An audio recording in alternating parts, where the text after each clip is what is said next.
Hey guys, so today we have a new hero that has entered the PTR, and this hero is Malganis. Now, Malganis is a main tank from what I can tell. He's someone who could possibly be a bruiser. I would say the most similar person I could think of is kind of like an Arthas. If you could kind of mesh Arthas with a Riven from League of Legends. Why do I say Riven from League of Legends? Because Malganis thrives off of dealing auto attacks, repositioning with a repeated ability, and if you used it 3 times, then you finish off with a stun. So to give you kind of an idea, his first ability allows you to slash, slash, and slash the 3rd time, which does a stun. You can do things in between these slashes though, so I'm going to toggle cooldowns for a second. You can slash, W, E, and you can also slash and then slash and still do the stun. So there's other things you can definitely do. I think the major piece that you're going to be doing a lot is auto attacking and moving. Let me turn off all the camera. I don't want that. So for instance, you could go up and auto attack, slash, auto attack, slash, auto attack, and then when you want the stun, go for the stun.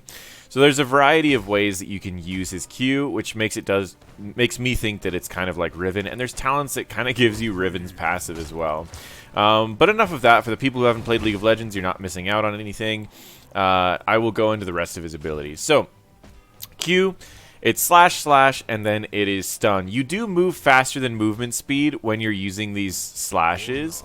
So in case you want to be moving, you can really get some distance, and it'll allow you to engage on people. I don't think you can really catch up to people that are mounted, which means that this is only going to be a great engage for those who are unmounted. But that's not his only engage, and we'll talk about that in a little bit. Slash slash stun, and then on to his next ability, which is called Necrotic Embrace. He desecrates the air, dealing damage and gaining armor. You gain the armor whether or not you deal damage to an enemy, so it's a great tool to get a little bit of survivability in a fight. And because he's so lifesteal based, he will lose out on health quite a lot, and you can gain your life back. One thing to kind of notice right now, let me change something around really quick. The Arthas, for example. Why am I not seeing the Arthas? Okay. Oh, I see why. Sorry. Okay. The Arthas has 6,101 health at level 20. Malganis has 5,921. So Malganis has just about the same amount of health as an Arthas has at any given level, which means that he's going to have main tank health. Arthas has other survivability because he has a little bit of armor in his talents, as well as he has healing things, while Malganis is the same thing. He has healing built into his kit. He heals for 45% of the damage dealt to enemy heroes and 15% of the damage dealt to non-heroes. This is not just auto attacks, this is his abilities as well. And so when you deal damage with this, you're going to heal yourself. When you do deal damage with this, you're going to heal yourself. When you auto attack, you're going to deal damage and heal yourself. Now on to his last ability, his Night Rush. After 0.75 seconds, you gain 50% movement speed for 2 seconds while active.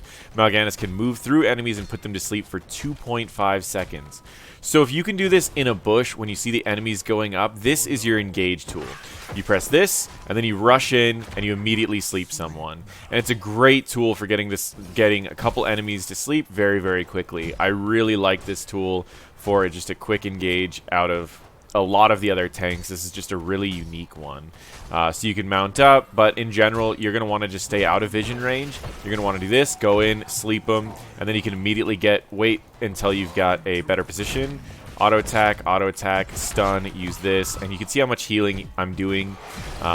Pretty decent amount, and then the cooldowns are relatively low for him, so it's not too hard for him to get right back in there and start dealing more damage again. The other thing is this can be used in escape. You get 50% more movement speed. You start getting low, you just exit. So those are his major abilities that he has, his basic abilities. So let's get into some of his talents. I personally have been looking through this, and I will say that there's not a lot of like builds that focus on individual abilities. What I mean by that is you can't go a straight Q build, you can't go a straight W build, you can't go a straight E build. Like some of the assassin heroes usually have builds like that. Each build or each talent is kind of situational based off of what you need at that time. You can get physical armor. This stacks with your other thing. You can gain charges on it. So you can get up to 75 damage reduction against physical damage. Not too bad. You can increase your vampiric touch and share it with allies. So you now will heal for 10% more of the physical damage dealt to any target, including minions, as well as the people around you.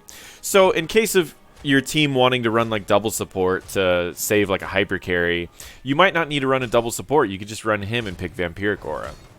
And then there's heal when initially damaging enemy heroes. This could be good if you're hitting a lot of frontliners all the time, where you're constantly getting these big chunk heals from all the enemies. In this case, we're going to probably go with Time to Feed. Now, the next things he has, while Necrotic Essence, Embrace is active, Malganis heals for 26 when damage is taken, and Vampiric Touch converts 15% more damage into healing. So, you heal more off of the damage you deal, and you heal every time you take damage. So, let's say, for instance, I can get this Arthas to turn on his E for a second.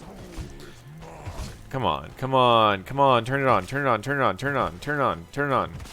There we go. Watch how much I'm getting healed. 26 per second, and you can see my health just going up.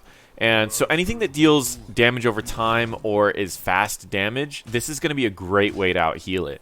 You're ever going against a Tychus, boom, pop that, heal through all of his damage. It's very, very good. I like this talent a lot. The other talents, you can increase the armor that it gives, but lower its duration. So instead of it lasting for 3 seconds and giving 25 armor, it lasts for 2 seconds and gives 50 armor. Allows you to survive burst a little bit better, but you don't survive the sustained damage as much as if you would have taken like that talent. The last one is it explodes when it expires. So after the 3 seconds, it explodes, and it deals 110 damage, which heals you. And it also retains 25 armor for 1 more second, which means that you can pop this. You'll have 3 seconds of armor, an extra second of armor, as well as you'll be healing from that explosion, which I think this talent will also be very good if you're against teams that don't do a lot of sustained damage, or at least a lot of fast damage. You're going to probably want this for fast damage, but sustained damage, this Echo of Doom seems really good because that's 4 seconds of armor for an 8-second cooldown. So in fact, I'm actually going to swap over to that talent for now, and we can kind of just get a glance of what it looks like. Go in, use this, heal, and it explodes, and I get that extra second of armor, and I have armor for 50% of the time. That's pretty good. This level, you get Black Claws, which can make it to where after you hit an enemy with Fell Claws, your next basic attack is 45% more damage, which is what I kind of talked about with Riven. If you're going to use this thing, you would go in, auto attack, use your Q, auto attack, use your Q, auto attack, and you can do a decent chunk of damage. It's honestly not like assassin-worthy damage. We can go to a target dummy and kind of give an example of what it looks like. On an individual target, it's 1800 damage. So, in general, and that's including the W, it's not game-ending damage. It's really not. But as for a tank that's doing sustained damage, it's not bad. So that's that talent, and we'll go into the other ones. Fell Claws steals percent health, so the third slash does 4% of the maximum health of an enemy hero. If you're trying to find a hero that counters Garrosh, this could be a pretty good one, because as he gets lower, he gets more armor, he's harder to kill, and boom, 4% of his health goes out, and as a tank doing 4% of someone's health is pretty big. Periodically deal damage after Night Rush is pretty cool. So after Night Rush expires, deal 66 damage per second to nearby enemies for 4 seconds. That's a huge amount of damage for just having an damage over time. Here's some things to know about this. The first major thing to know about this is nearby enemies, not nearby enemy heroes. So while it works on heroes, this could be a method of wave clear. So I don't actually know how good his wave clear is without this, and this is something that I want to look at because tanks with wave clear is something we don't have a lot of. But we can take a look at it really quick, assuming we're using the slash on as many targets as possible. It's a decent chunk of wave clear without getting this talent, so you probably don't need it. But let's say, for instance, let's turn off Arthas for a little bit so we can figure out how much this actually does to some minions. And let's go into this, and let's just see. So I use my E, I go in, and let's just let it expire. 66 damage per second, spreading it out a little bit. That's not bad. I don't think it's needed, though, to be honest. So if you need that extra burst damage, all of the talents at this tier do extra damage. I don't know if that's going to be the one that is the big one that we need, but I don't know. All right, basic attacks deal 30% more damage while in a bush. And for 4 seconds after leaving, they also do 125% more damage to sleeping targets. So when you wake up a target, you can do more damage, and when you're in a bush, you can deal more damage. So that's pretty cool, but I don't think he's going to be fighting too much in bushes. So I think generally we're going to see probably the Fell Claws for the sustained damage, the Black Claws for sustained damage, Will of Tichondrius for percent health, and the rest we'll see. So I'm just going to, for the sake of this, I'm probably going to pick up the percent health. Then on to his ultimate abilities. He has two, in my opinion, very, very powerful ultimate abilities. This one will make it to where, and I'm going to have to go take a lot of free damage to show you both of these ults because they both heal quite a bit. So Carrion Swarm, after a little bit of a channel, 1 second, you become invulnerable and stasis to everything. And you heal for 100% of the damage you deal. And it adds up pretty fast. So I'm at like 30% health, and there's 4 targets. Let's say, for instance, it's a clustered fight on a camp or something. I can pop my ult, and look how much I heal. Very, very quickly. Go almost to full health on 4 targets, which is really awesome. And the amount of damage, 3,700. Honestly, it's not that great, but it's not too bad either. So that's the first ult. It works for a variety of reasons why this might be a good ult. It synergizes well with an AoE damage team comp because it allows you to take a lot of damage from your team and then heal back a lot against melee heavy teams. Now, his other ult I think is going to be one of the most powerful ults against a single tank. So let's talk about this ult for a second, and I want to talk about why this ult seems so interesting to me. Again, it doesn't really matter what we pick here. Let's just go with that. So Dark Conversion, what this does is you channel an enemy hero for 0.75 seconds. Less than a second, not too bad. Then swap health percentages with the target over 3 seconds. So let's say, for instance, you're fighting an enemy tank, and you've been tanking all these hits for your team, and we can even summon the, let's get the enemy hero back in here. Let's go with someone who naturally heals a lot, like an ETC. So an ETC in a team fight's naturally going to stay pretty healthy because he's healing himself for so much. So with this ult, you could be kind of low, taking hits for your team, trying to heal off a little bit using your abilities, and then say the enemy hero goes in, you can immediately pop this, and now you're melting him down really, really fast, and it's very easy to just finish him off, do that percent health damage, and take him out. So it's a great way for you to gain a lot of life back at the same time as completely blowing up a single target. Most of the time, I have a feeling it's going to be used at about 50% health, so imagine it like a Cursed Bullet. But I think it's going to be pretty interesting. So, let's talk about some of his other talents. Increase Night Rush's sleep duration by 0.75 seconds, so now it'll be 3.25 seconds, and its movement speed bonus. So instead of you moving at 50%, you're moving at 60%. Either way, great initiation, or you can make it to where when Night Rush's sleep ends, they're slowed for 30%. I think this is a better one because people are naturally going to wake them up, and it might not be at the opportune moment, so a good 2.5 second slow is really nice. Finally, healing increases your movement speed. So whenever you're healed, you gain movement speed. Now, this doesn't say from any specific target, which means, let's say, let me go take some damage really quick. Let me go over here. Take some damage. Alright. So now, watch my movement speed for a little bit. I'm going to press C. So you can see currently I'm at 100%. I'm at 103%, 104%. I'm at 105%, 107%, 112%. You can see you can gain movement speed by yourself. You don't need anyone. You don't need a healer to actually do this. Now, it will work with a healer, and it will synergize well with people who can heal you with small bursts very quickly. Or sorry, not bursts, but like small amounts. Like a Morales can pretty much instantly get you up to 115%. So it's a pretty cool talent. I like it in general. I think it's pretty interesting. So I still, again, I like Dark Conversion. So I think that's pretty cool. I think all of these are really, really good talents at 13. It's like, do you need to get into the fights faster, or do you need to slow down the enemies more? And I personally like this, but So let's go with that. Level 16. All of these are really cool talents. So this is where I think Blizzard's innovating a little bit. I really do. So the first thing is Necrotic Embrace unleashes... Sorry, I'm mispronouncing things. Necrotic Embrace unleashes a wave of bats in front of Malganis, dealing damage. Once again, every time you're dealing damage, you're also healing yourself. So you do this, send it out, and you send out bats. Not too bad. Remember, if you have a low cooldown, you're doing a lot of different sets of damage. It's pretty good. So that's a pretty interesting talent. I don't know if it really brings too much just because of the power of the other talents at level 16. So the next one is gain attack speed against high health heroes. So if you're attacking a tank, you're gaining more attack speed and you're increasing your physical damage as well.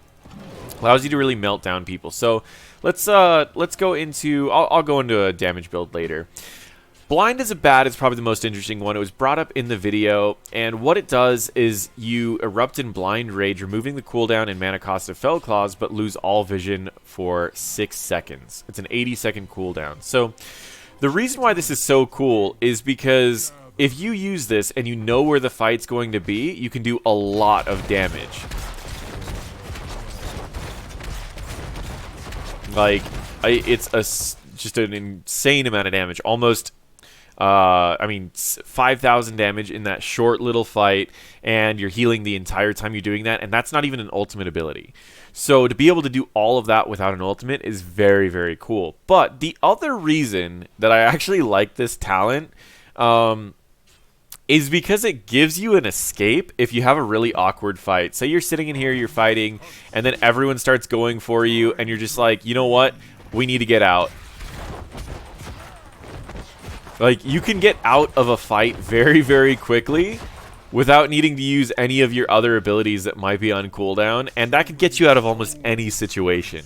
So while it's a long cooldown for an escape, it also can be an engage, but you don't really know where anyone goes. So if we were to toggle cooldowns again, I don't know if ETC's staying here because I lose vision of ETC. So I don't actually know where he is.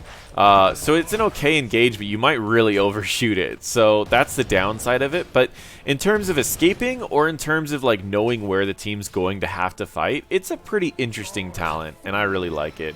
Compared to some of the other 16 talents, I think they're all on a pretty good spot. The extra damage from Plague Bat seems a little low for me, but Frenzy's Assault seems very good, and Blind as a Bat seems just really cool. Level 20, we have some interesting things. We have Dark Conversion damages heroes near that target for 75% of the transferred health. So if you use that on, say, a backliner, maybe a Brightwing or something, and everyone that Brightwing's near, I'm going to show you the range is not too bad. So let me go heal really quick, or take some damage.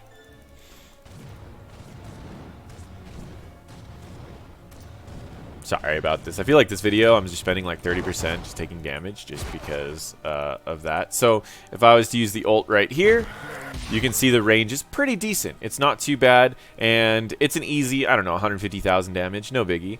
But no, generally it's a pretty decent range. I would imagine if you're going against a team that's clustering for a specific reason, like a Deckard or a Brightwing or Lucio, it could be a surprising amount of damage.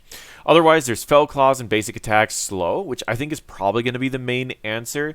It also, Vampiric Touch converts 10% more damage into healing versus slow targets. So as you can see, there's all these different multipliers in terms of healing, and that's just another one. You have the extra multiplier of physical damage here. You have the extra multiplier of increased healing here, the extra healing from this. You have the extra healing from doing bonus damage with your attacks. So in general, you'd be doing a lot of auto attack damage and slowing and healing for a lot. And then this talent's really interesting. Enemy heroes are put to sleep by Night Rush, have their vision greatly reduced during sleep and for 2 seconds after. So this is just a passive on your Night Rush. So every time that you engage with Night Rush, they lose vision, as well as they are slowed if you got the talent that slows them. It just seems like a really good talent in general because this gives you a level 20 thing that buffs one of your basic abilities that you can use over and over and over. The last thing is Seeker Swarm, and we will reset talents to show you, but pretty much Seeker Swarm, upon expiring, carrion swarms, bats, seek out nearby enemy heroes, dealing damage and sleeping them. And it's a pretty good range too, so we're going to reset that. Let's just go into this, doesn't matter what we pick, and Seeker Swarm. And I'll give you kind of an example. So you go into Seeker Swarm, don't die here, please. Okay. He almost died. So the range, that's I guess one of the things that kind of bothers me is it doesn't have a range. It says nearby heroes, and it doesn't have a range to tell you what it actually is. But yeah, say you ult right here, and it's ending. You can back up to about here, and it will sometimes send out... Wow, I'm surprised it didn't do that. And that's what kind of bothers me about this talent. Oh, whatever. Let's go back in here, and again, it's nearby enemy heroes. It's tough to make it work correctly, but let's... Where is it? Toggle cooldowns. Oh. So again, deal damage, deal damage, deal damage, and then you can back up a little bit, and there's a bat. And then they sleep them, and then you can go into yours, and now they're going to be slowed when they wake up, and then you can deal damage, deal damage, deal damage, and then knock them up, hit them, whatever, and start doing damage. In general, what do I think of Malganis, and what do I think his build might be? Well, I think in general... I want to say Malganis can definitely fit as a main tank, a solo tank, and possibly a solo lane bruiser. And I think that we really needed that. The meta right now in terms of main tanks, we needed something. So what builds do I think? I am not really much of a tank player, so I don't know how much they normally need to commit into damage versus survivability, but... Some of the talents that I would say keep an eye out for is Vampiric Aura, as we may see something happen with that.